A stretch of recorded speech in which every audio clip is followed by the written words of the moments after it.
Hey everybody, we are here with another interview with my really great friend Heather. Hi. And we are going to do an audio. I'm sorry, I know I said I had 4 videos, but I actually have 2 videos and 2 audio interviews. So we're just going to dive in and get started just like with Teresa. And so Heather, if you want to just kind of tell us about you and Joel, and like how'd you meet, how long have you been married, and just kind of the basics of you guys. Okay. Hi, I'm Heather. Our husband's name is Joel. We have been married for 7 years now. I am a mom as well, and also a military spouse. And we met through my roommate, actually. So that's how we met. I love that you mentioned your military spouse. I just think that's such like one of those important details, just in case we have other military husbands and wives that they're like, oh, her, I can probably connect with her. Yes, absolutely, absolutely. So I love that. Okay, so we have been talking about sex drives, obviously, and so with you in your marriage with Joel, which side of that equation do you fall on? Hi, I'm definitely the high sex drive person. I love that you laugh about it. So you said you've been married 7 years, so you've got some time that you've had some experience in this area. So being the high drive, especially being the high drive woman, because if we're being honest, that's less typical. Yep. And so how do you feel like you being the high drive affects not only you, but you and the intimacy that takes place in your marriage? So it's definitely challenging, especially being a military spouse when they're not always home.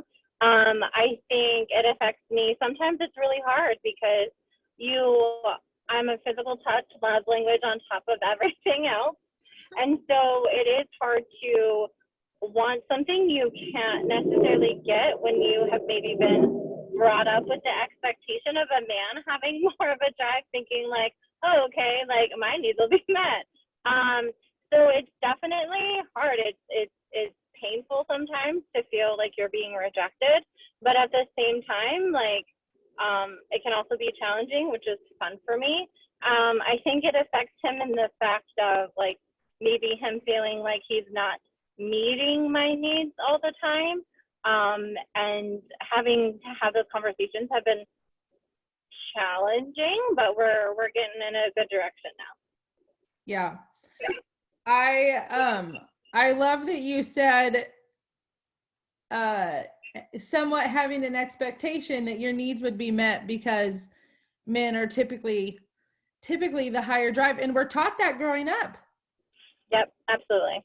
I mean, we are taught that from at least I feel like in my growing up, I was taught that from every angle. I mean, I was taught that at home, I was taught that at youth group at church, I was taught that at school. I mean, that was just all you heard, was that men are going to want sex. It's going to be on their brain all the time.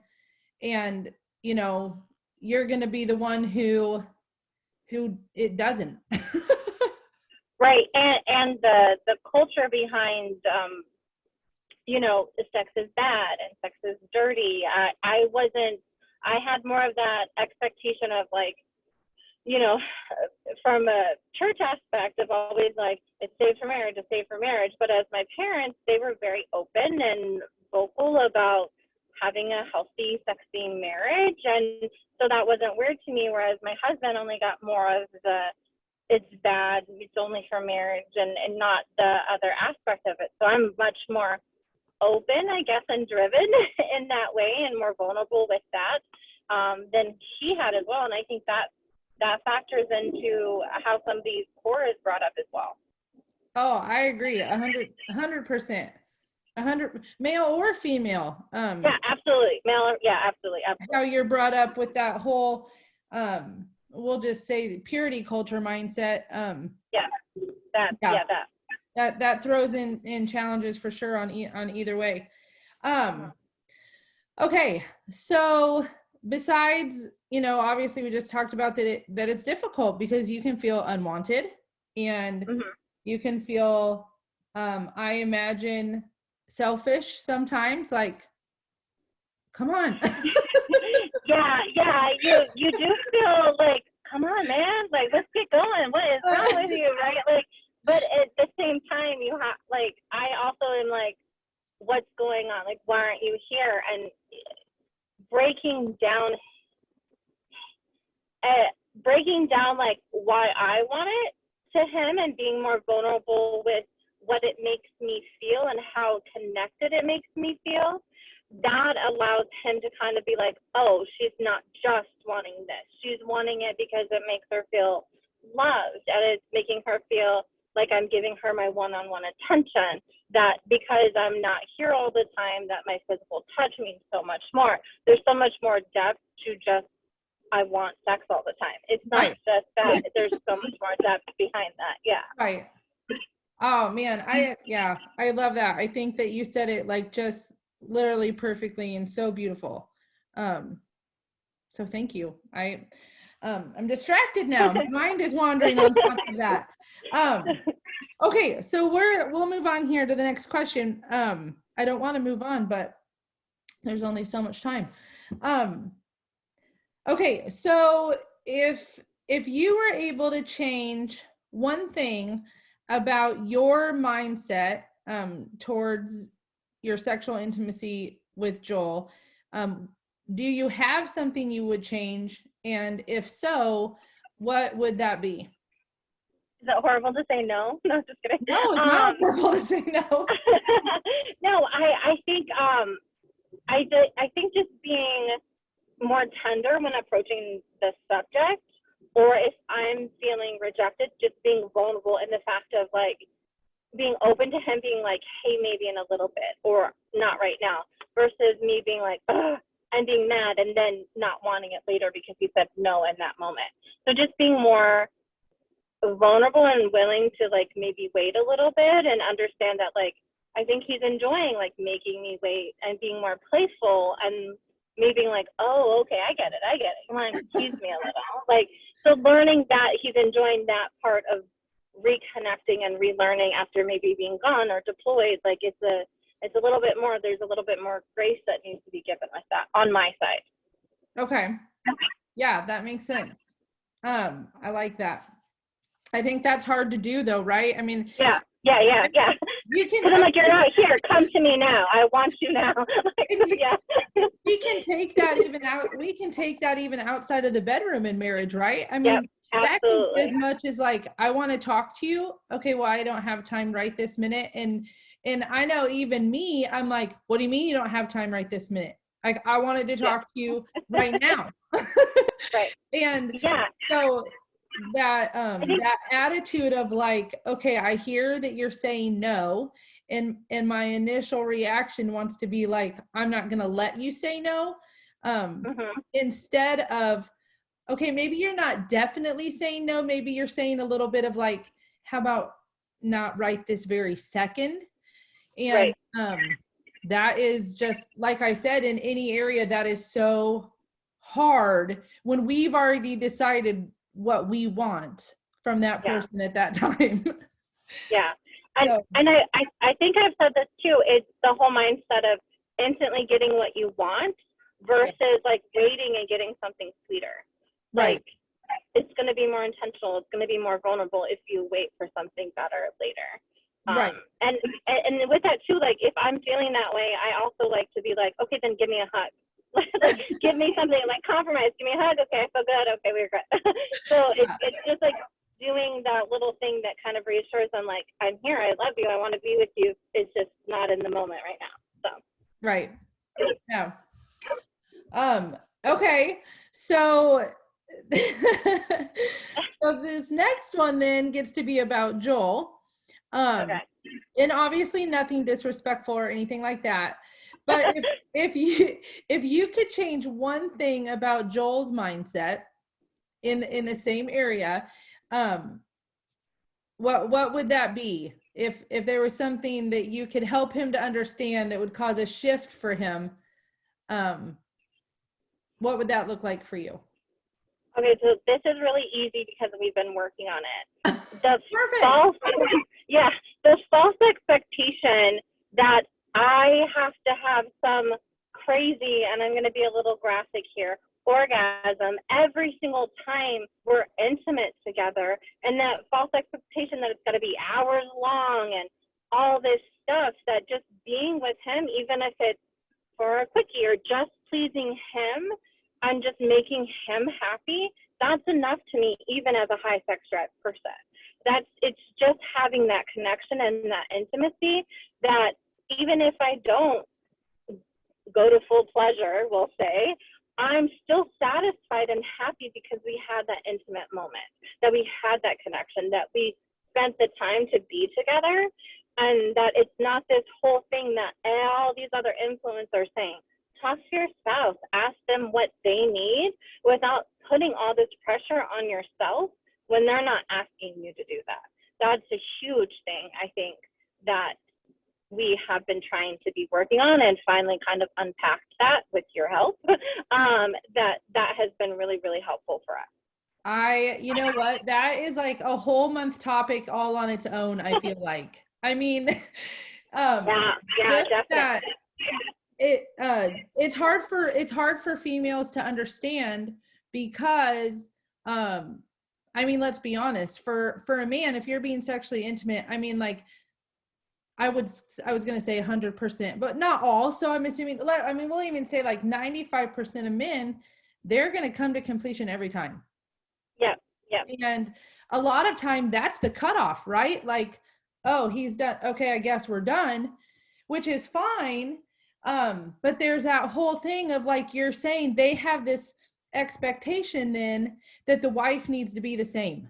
And God just created us so different in that area that if you start to pleasure your husband and then you walk away halfway, they're like, what is happening right now? And the world has ended.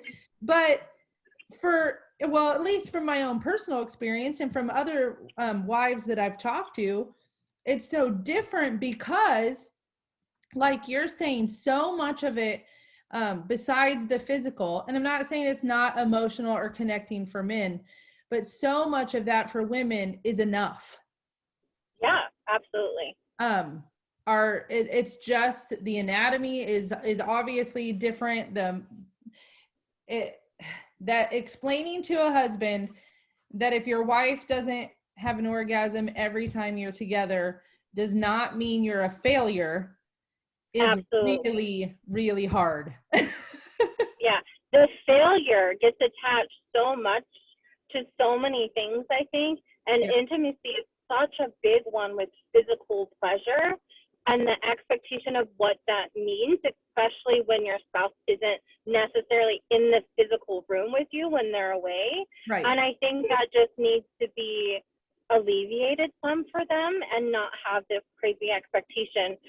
But with that comes vulnerability. So you have to me, in my opinion, as a high sex drive, you have to be a little bit more vulnerable and expressive to make them understand, the lower sex drive spouse, what you're needing and why you're needing it. Yeah. Because you're the one that's in need. So. Yeah. No, I agree. Like I said, we might have to take a whole month to cover yeah. to cover that area for sure. But I'm so glad you brought it up because it's so important, and it's so something that husbands have a really difficult time understanding, and wives have a horribly difficult time feeling like they can express that.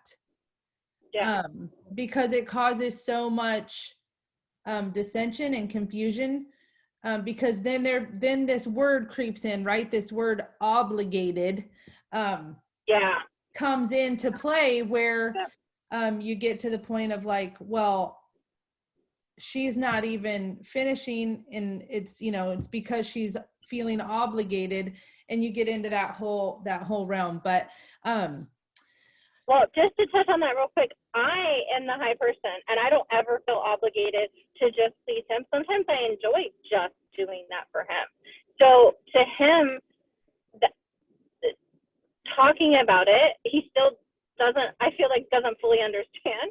So it takes time, but sometimes you have to realize that you just need to trust your spouse and what they're saying instead of you taking all these other outside influences, for sure. Like, yes. Trust your spouse. If they say that, then trust them.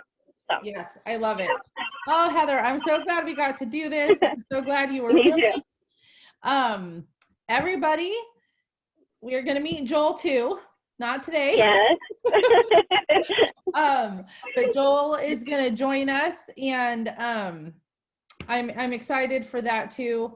And Heather, I just thanks again. Thank you for being honest and vulnerable, and thank you for just allowing everyone to kind of see a glimpse into your life. And as always, I hope for those of you listening, I hope that this really just helped you to feel normal.